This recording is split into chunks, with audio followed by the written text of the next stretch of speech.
Welcome. I'm Doug Morgan, and you're listening to Uncommon Sense, where we hunt for the truth in the topics you're not supposed to talk about, Christianity and politics.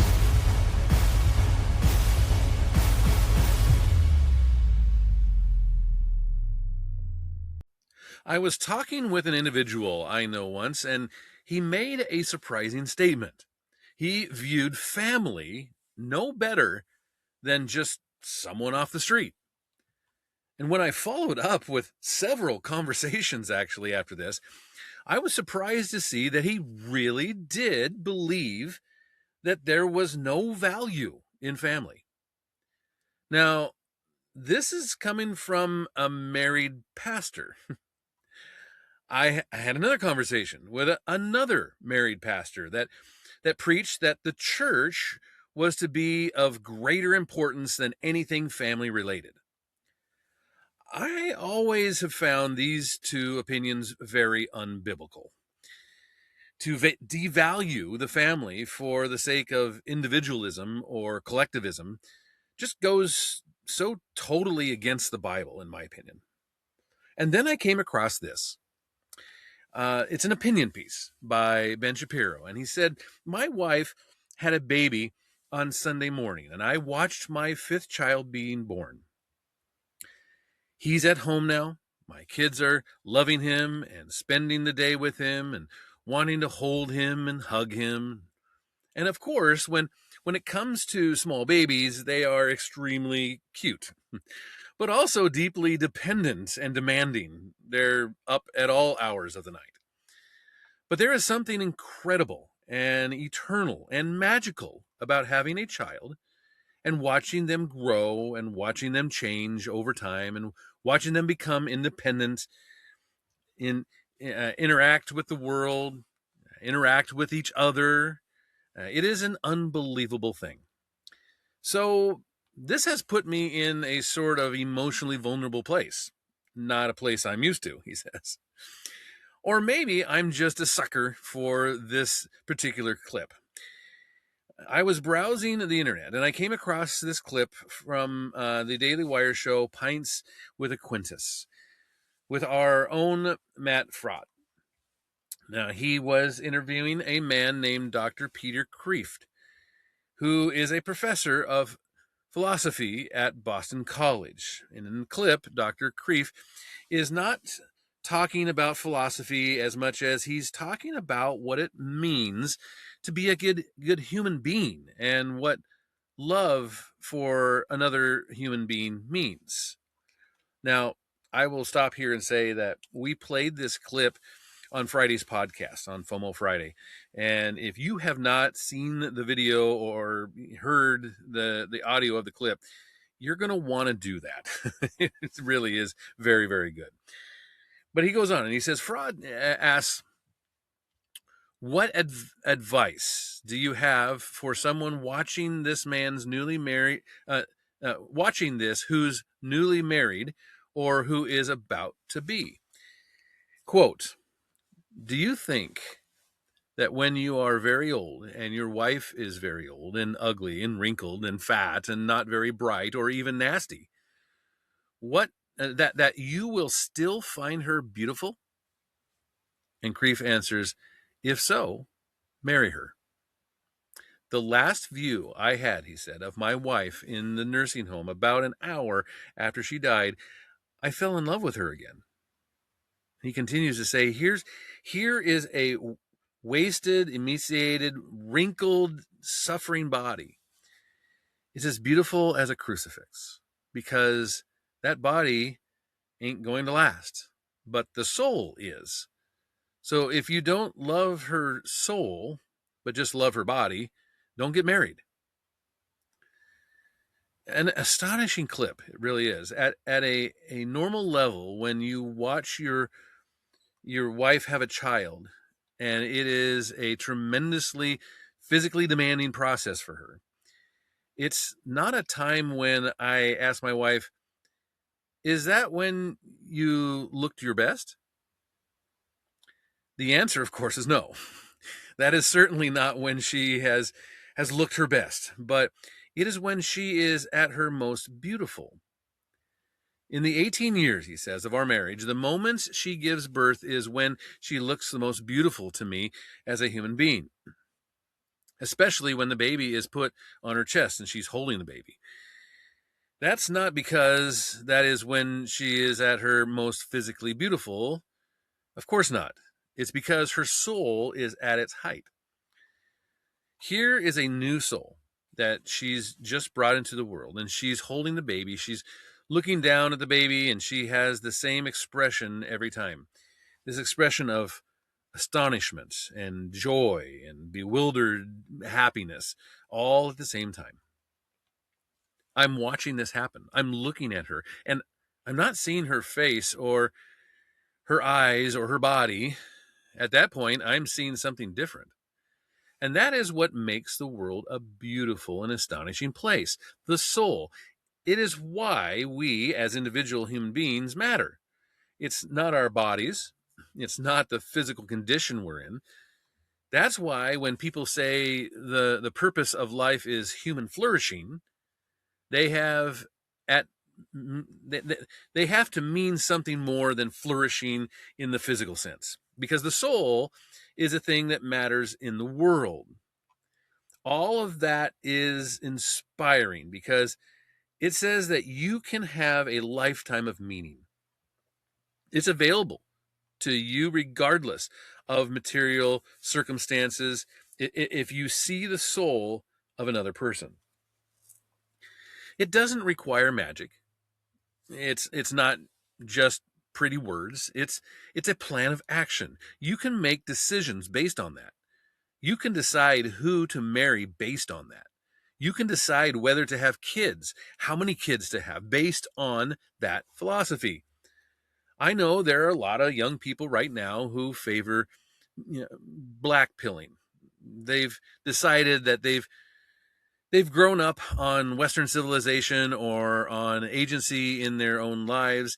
They say things such as, I can't find a woman. It's impossible to get married now. I can't have kids now. That's wrong. It is definitely doable. It is available to you.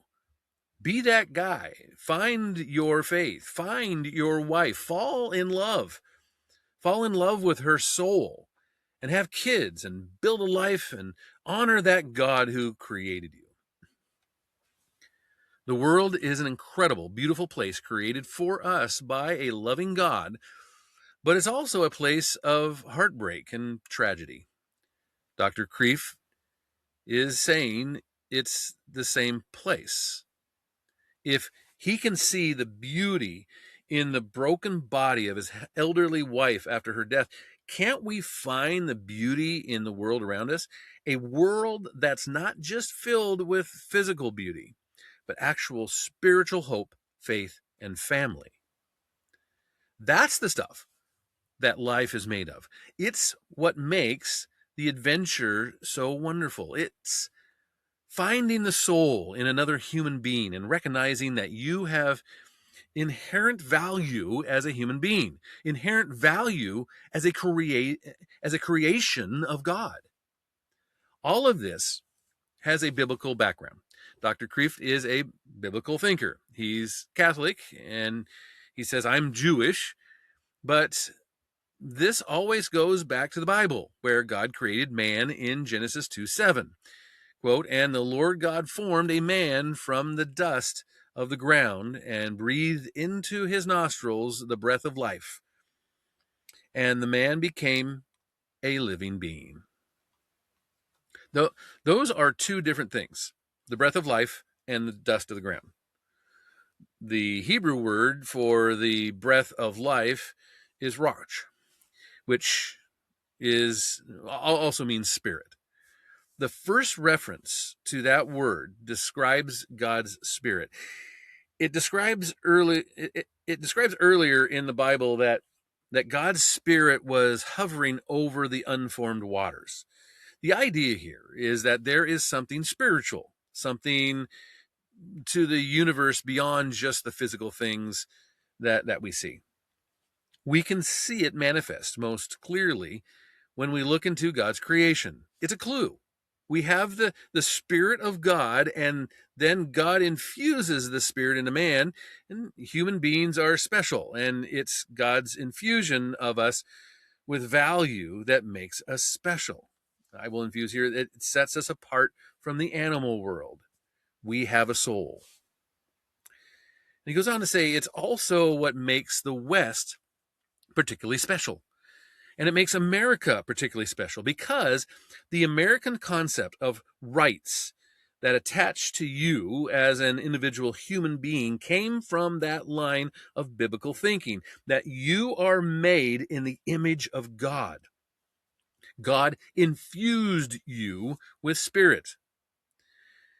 When the Declaration of Independence says, we hold these truths to be self-evident, that all men are created equal, that they are endowed by their Creator with certain inalienable rights, that among these are life, liberty, and the pursuit of happiness, that to secure these rights, governments are instituted among men, deriving their just powers from the consent of the governed. That is also what Thomas Jefferson meant when he said, quote, the palpable truth that the mass of mankind is not been born with saddles on their backs, nor a favored few booted and spurred, ready to ride them legitimately by the grace of God. So when the founders spoke about the equality of human beings, they meant that in the sight of God, we all have a soul. Of course, this doesn't mean that we don't have collective interests or collective identities. Human existence is a bunch of different layers. There is you as an individual, there is you as a member of your family, and there is you as a member of your community. There's you as an American even. And we, as Americans, have collective interests. But the most important interest we have is in the preserving this worldview, where the individual soul stands at the center. The worldview has to win because it has very powerful rivals, and those powerful rivals are terrible. Historically speaking, there have been two large-scale threats to this idea of individual soul as something filled with worth. Go back to the Bible. In the book of Genesis, God posits a few different forms of human civilization. One is the family. That's the one that God settles on. God says that human civilizations that are rooted in family are the ones that survive. Noah takes his family on the ark. He survives. God chooses Abraham and his family to generate the children of Israel. It's a family-based system. But there are two rivals.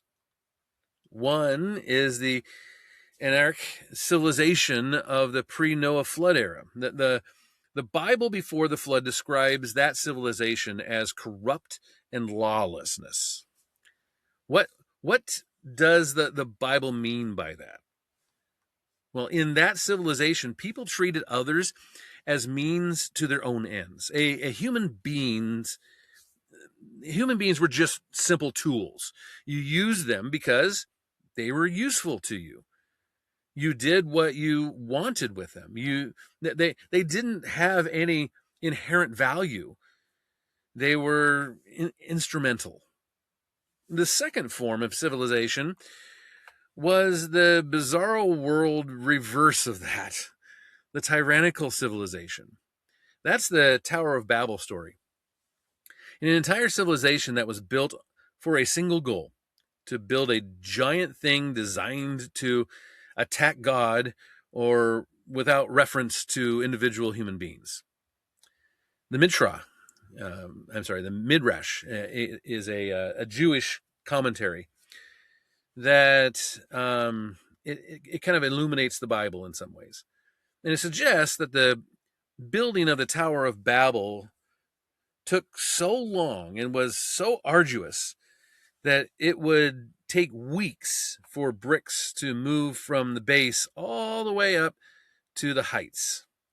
And so workers would actually cry when a brick would fall and break. But if an individual human being died, that was not a big deal because his labor could easily be replaced. These two rivals to the soul-filled American way still exist. We can see the secular Unitarianism that says that all human beings don't have a soul, basically a nihilistic universe in which everyone is either an obstacle or a tool, as well as the tyrannies that see the collective as the chief mechanism by which the world moves. The French Revolution idea that the revolution eats everything in its path. That would be the Chinese communism or Russian tyranny or Iranian molocracy. All of these practices are currently alive. They are simply old pathologies poured into new bottles. The American system matters. It insists we each have a soul. It is a precious gift.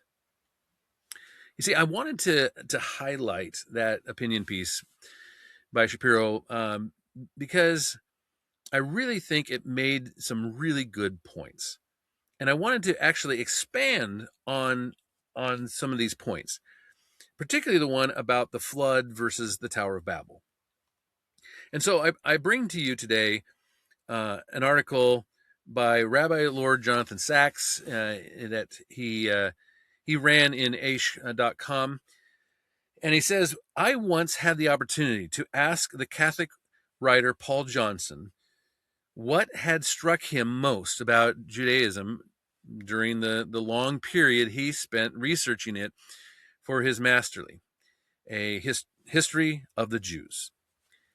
He replied in roughly these words. He said, there have been in the course of history societies that emphasize the individual, like the secular West today. And there have been others that placed weight on the collective, communist Russia or China, for example. Judaism, he concluded, was the most successful example he knew of what managed to delegate balance between both, giving equal weight to individual and collective responsibility. Judaism was a religion of strong individuals and strong communities. This, he said, was very rare and difficult and constituted one of our greatest achievements. It was a wise and subtle observation. Without knowing it, he had, in effect, paraphrased Heil's aphorism, which is, quote, if I am not for myself, who will be? That's the individual responsibility. But if I am only for myself, what am I? That's collective responsibility. This insight allows us to see the argument of Parshat Noach in a way that might not have been obvious otherwise. The Parsha begins and ends with two great events: the flood on the one hand and Babel and its tower on the other. On the face of it, they have nothing in common. The failings of the generation of the flood are explicit. The world was corrupt before God, and the land was filled with violence. God saw the world, and it was corrupted. All flesh had perverted its way on the earth. That's from, of course, Genesis 6:11 through 12.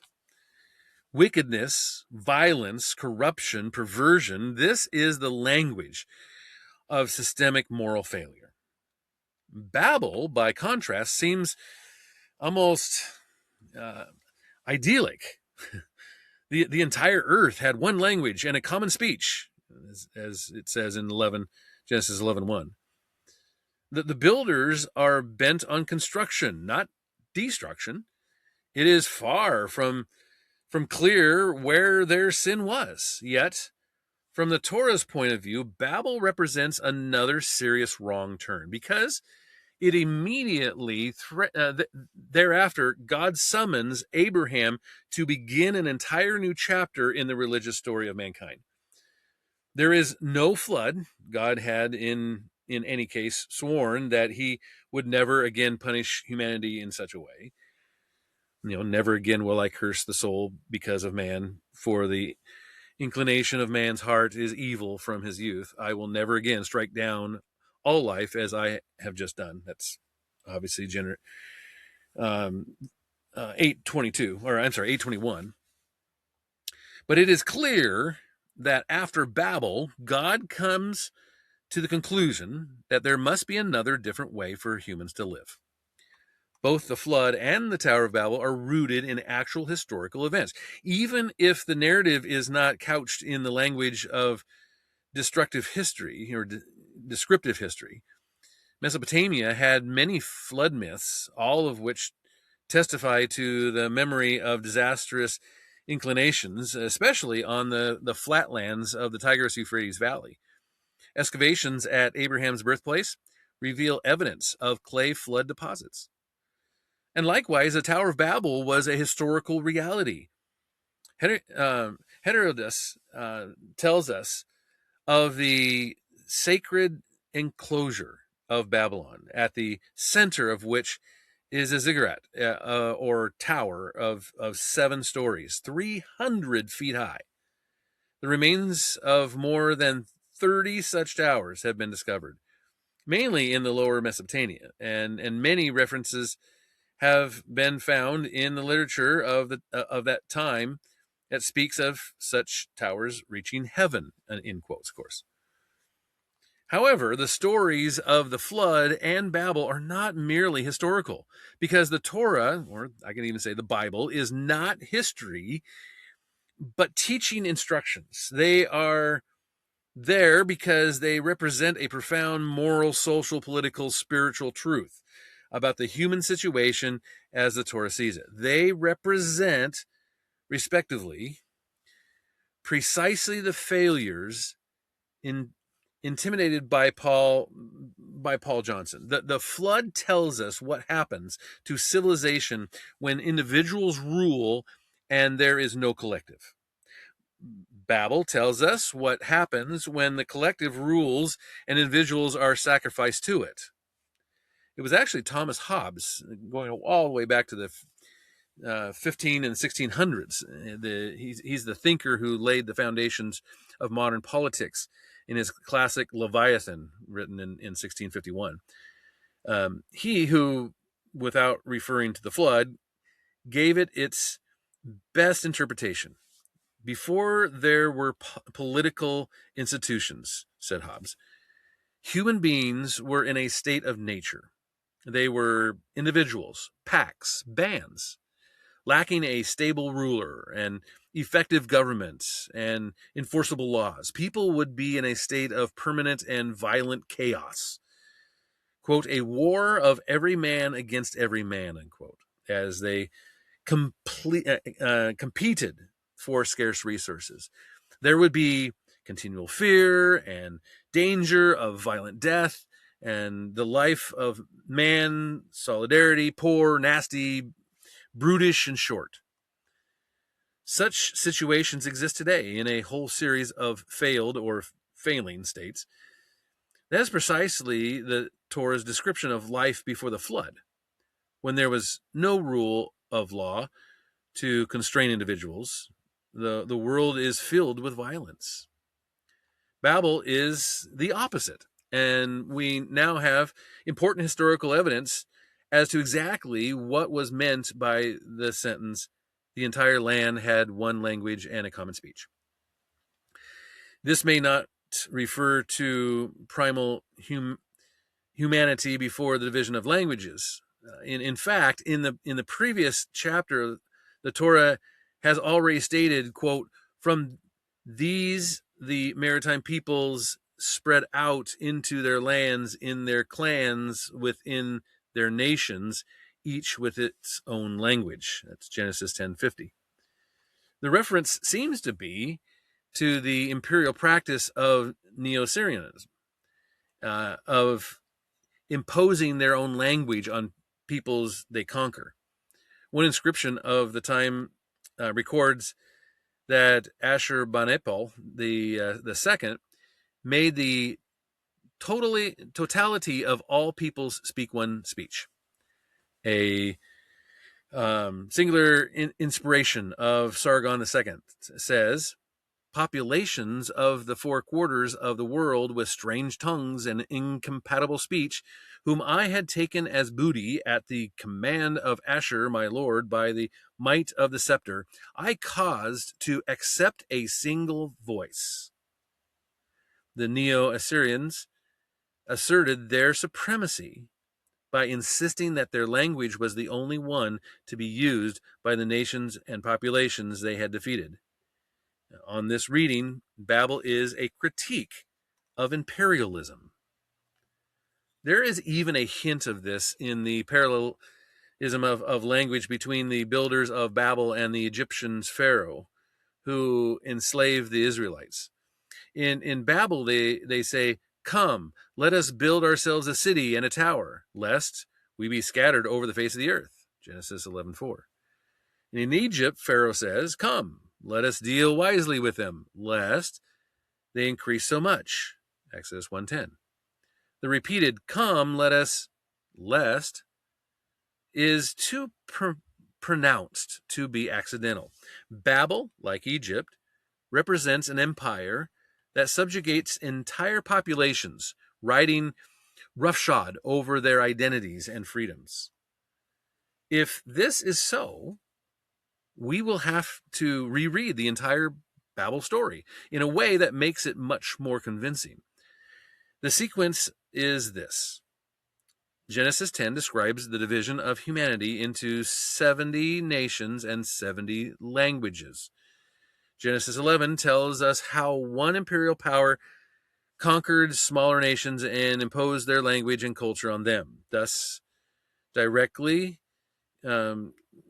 contradicting God's wish that humans should respect the integrity of each nation and each individual.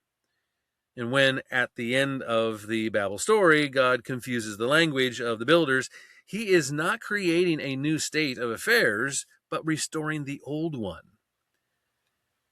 Interpreted thus, the story of Babel is a critique of the power of the collective when it crushes individuality.